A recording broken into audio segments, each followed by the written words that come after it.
Do you ever fancy yourself clever? Idiot. I just need to be better about life, basically. I did have a goal. So yes, something else to get, but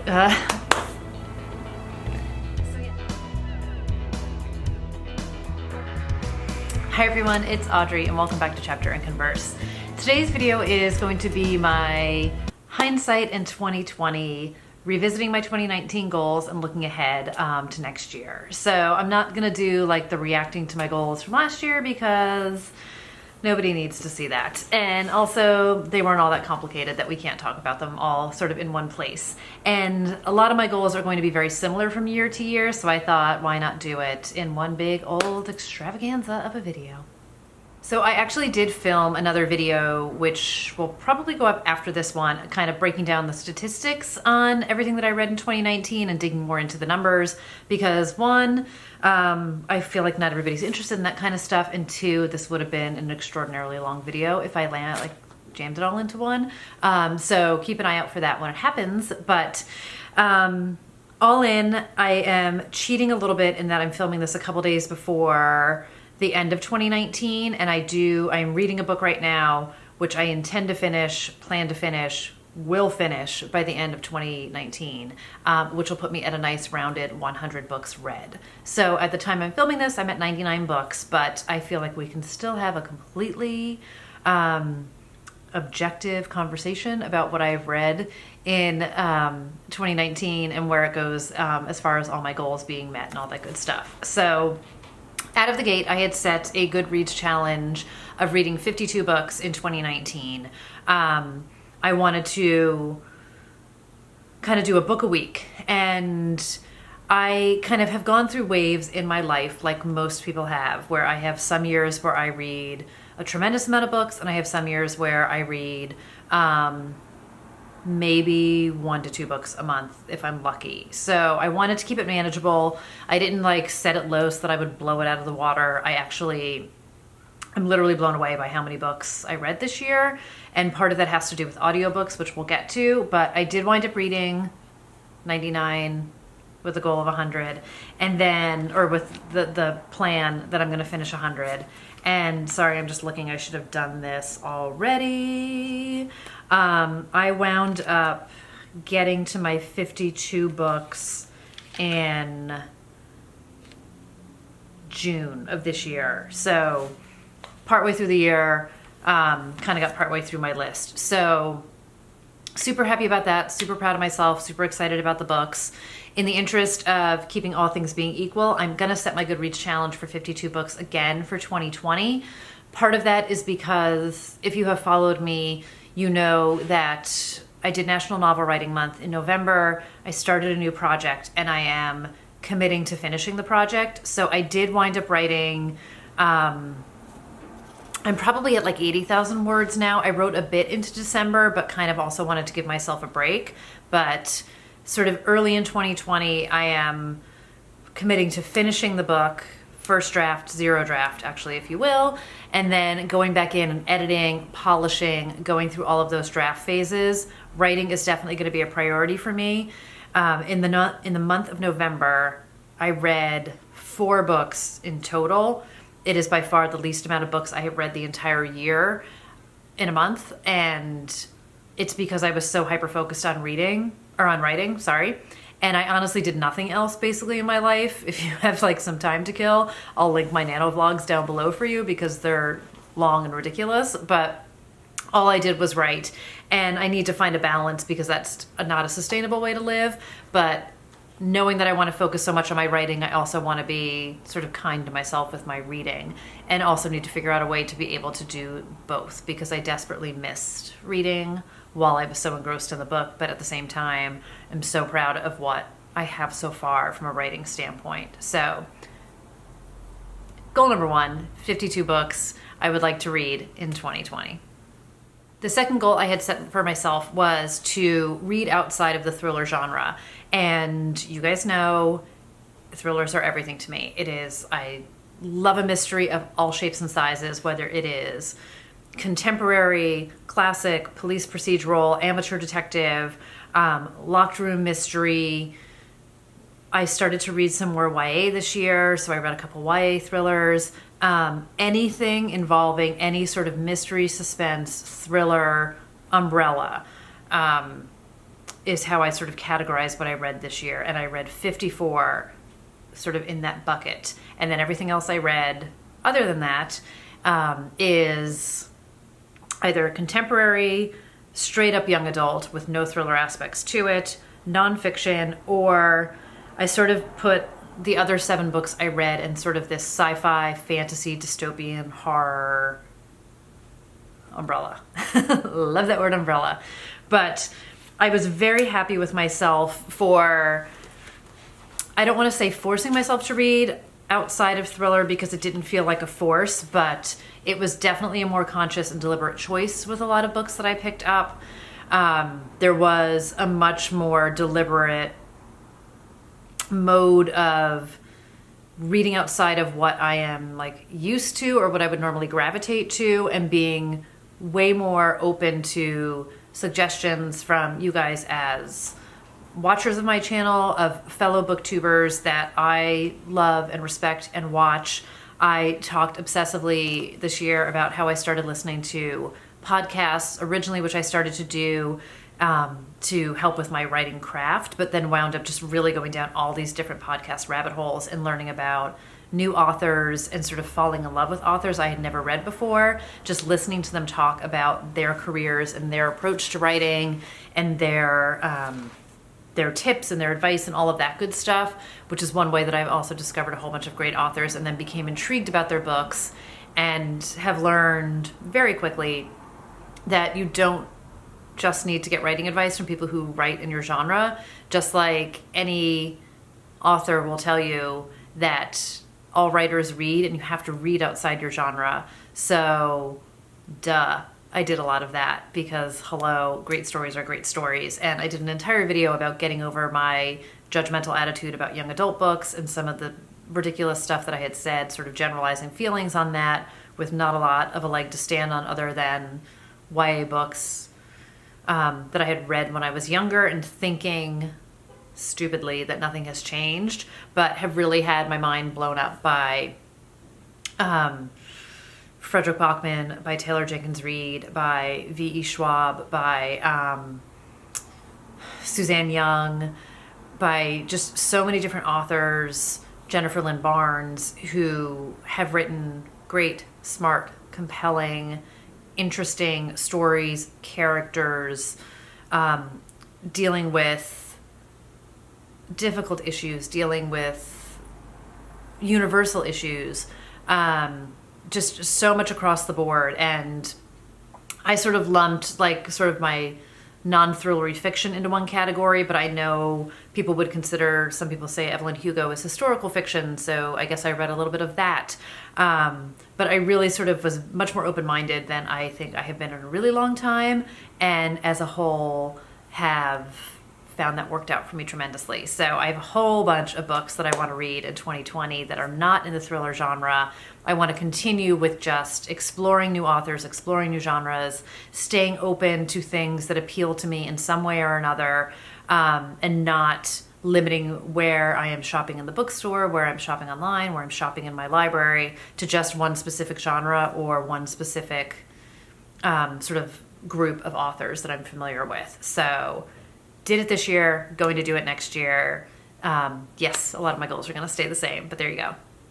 Sort of along that line, I had made a goal to read some more nonfiction because that is 100% not a genre I read much at all. And I actually read 13 nonfiction books in 2019, which, yay me, I did participate sort of on the sidelines in nonfiction November. But I read sort of a mixture of some writing and craft books, some memoir, and some self-help motivation books. And I DNF'd one, which is fine, and that's not included in my number. But as a whole, I really enjoyed, again, sort of stepping outside my zone, stepping into other people's lives.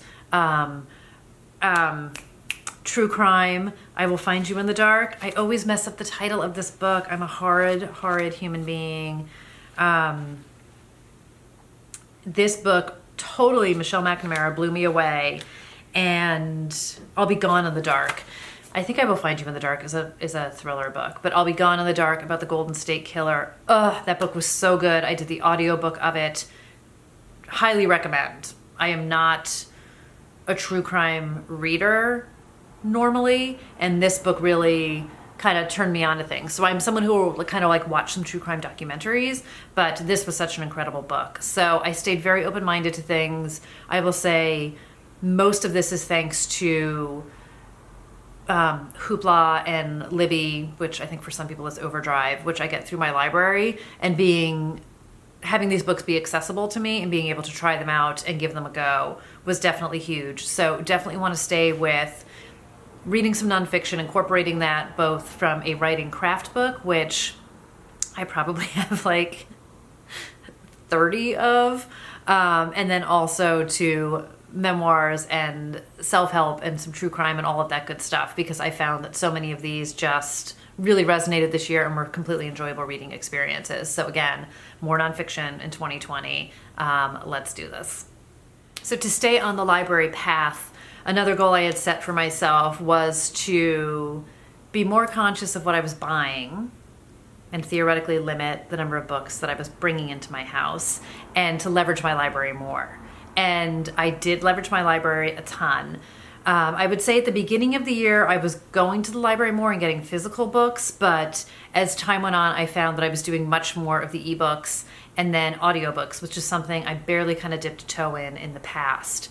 And all in, I read 46 of the books that I read in 2019 were from the library.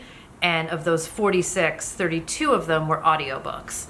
And that was game-changing for me in accessibility to books in some ways, and being able to read as many books as I had read, because I don't think I would have been able to physically read another 32 books.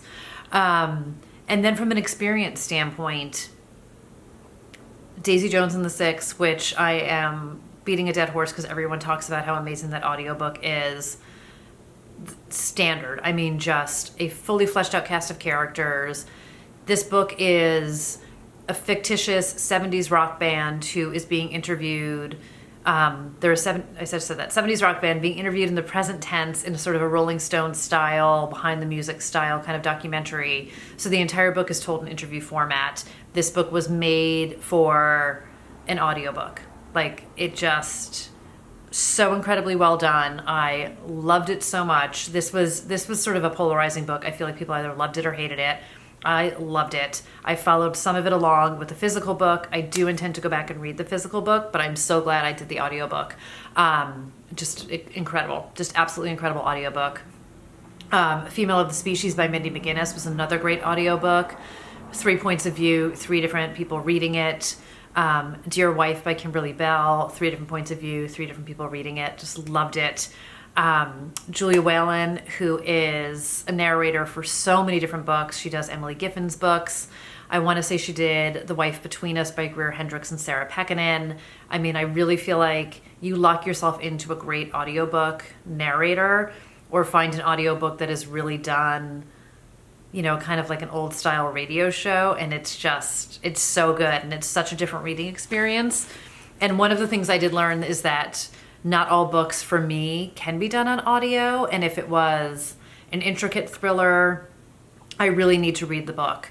And then I talked about this with some of Taylor Jenkins Reid's books. I wound up doing the audiobook because that's what was available, and I do think I missed some of the nuances in it. And also, she is an author who was new to me in 2019. I read all of her backlist minus one book, and every time I've physically read a book, I am underlining and dog-earing and just, you know, basically drawing like hearts all over the pages, because I just love her writing so much. And I definitely missed out on that by doing audiobooks of hers, but still enjoyed the stories. So I think you find what works for you with audiobooks, but proud to say I leveraged my library as much as I did. Less proud to say that I hauled so many books this year. And as I sit here, I realize I did not actually count how many books I brought into my library. I will do that before I post this, and let you guys know. And it's just gonna get worse. I can't even look at the camera. I did the Book Outlet Boxing Day sale. It is on its way. It's an obnoxious number of books. Who do I think I am? I need to stop. But I am going to put together a TBR, not even a TBR, sort of the unread books on my shelf numbers. And I think that is going to be gut-wrenching when I actually take a look at what I have of unread versus read on my shelf. But I also think that'll help me focus on some books, either with I'm going to read them or I'm going to unhaul them. So stay tuned for that kind of stuff coming. I would like to tell you I had some self-control with buying books, and I didn't at all. It became anytime I wanted to celebrate something, anytime I needed to relieve some stress, anything that sounded remotely appealing to me. I had a coupon, I had a gift card, I mean, you name it. I found a reason to buy a book, and I bought a ton of them, so not so well on that one. 2020, I'd like to say I'm going to do better. Every January, I do a no-spend January across the board for anything except essentials. So I pay my bills, I buy food, you know, I commute, I do the things that I need to do, I get gas for my car. But other than that, anything frivolous, anything extra, anything that is just a nice to have, I don't buy. So this is going to be a little painstaking because there are some new books coming out in January, but I'm going to try my damnedest to go 31 days without buying anything. So let's see if this helps to reset my feelings on buying books, or if on February 1 I'm hitting the Amazon cart hard. I made a goal to revisit 13 books in 2019 and reread them. And I wound up reading 6 of the books on that list and then 3 other books that I reread. So I really enjoyed that experience. I rediscovered some new favorites like Patricia Cornwell. I was reminded why I love The Handmaid's Tale by Margaret Atwood. I was reminded why I love Stephen King's On Writing. It was a really interesting experience. I loved it. I'm going to continue to do it in 2019, so I would like to read the balance of the books that I didn't get to, and I'll link those videos down below for the original books that I wanted to read, and then I talk more about this in my stats video. And then I also did a video recently about books that are on my shelf that I haven't read, that I have also sort of refused to get rid of, so I either need to like read them or dump them. And I'm gonna kind of give myself, I think, 6 months into 2020 to get this done, and I might do like a try a chapter video or something like that, but I'll link that one down below too. But I do want to make it a mission to get to some of these and either like love them for everything that they are or pass them on to somebody else that is going to love them. So I need to continue with that goal, but I've sort of tweaked it a little bit for 2020. I'd also like to make it a goal to finish a couple series in 2020. So I have the sequel to Vicious, I have Vengeful that I have to read. I am currently reading the Charlotte Holmes, Jamie Watson series, which I am loving. There are 2 more books in that to read.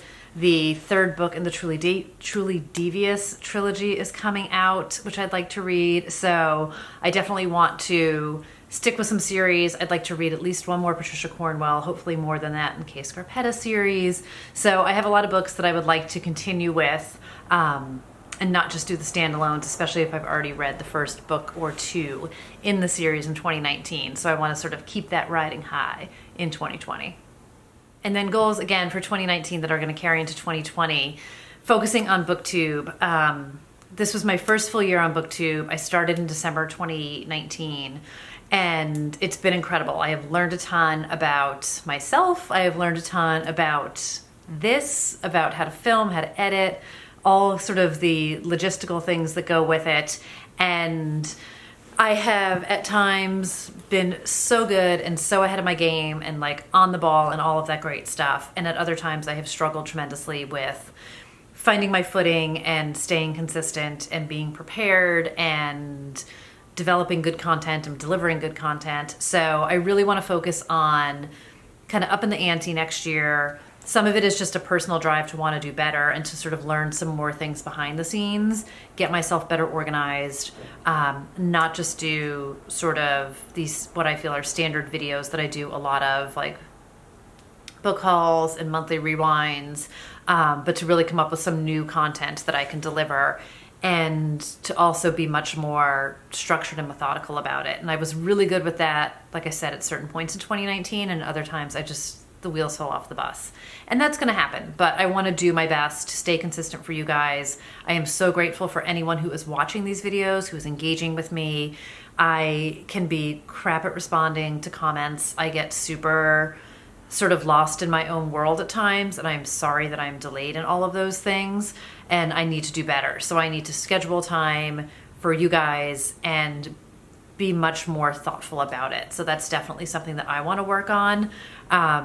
Similarly, like with my Goodreads reviews, sometimes I'm reviewing books immediately. Other times I'm doing it like a couple months in arrears.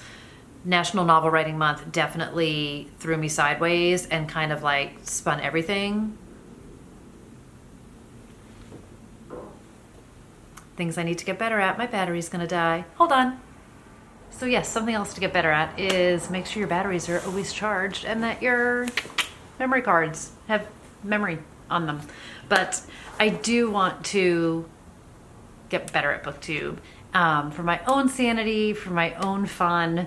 I love this as an outlet. I love this as a way to connect. I love this as a way to learn. And I just need to be better about life, basically. But I want to work on, like I said, being more scheduled, being more methodical about my approach to things, and then doing better with all of it. Content, look and feel, how I do my description boxes, how I put my things together. I'm definitely kind of crap at Instagram too. I am so like feast or famine with everything in life, it seems. And I just go through waves where it's, you know, the never or forever. And I want to be more connected across the board because when I'm doing it, I love it. And I'm just someone who needs to be better at fitting everything into my life that I like and not being like hardcore here for a week and then hardcore writing for a week and then hardcore something else in my life for a week.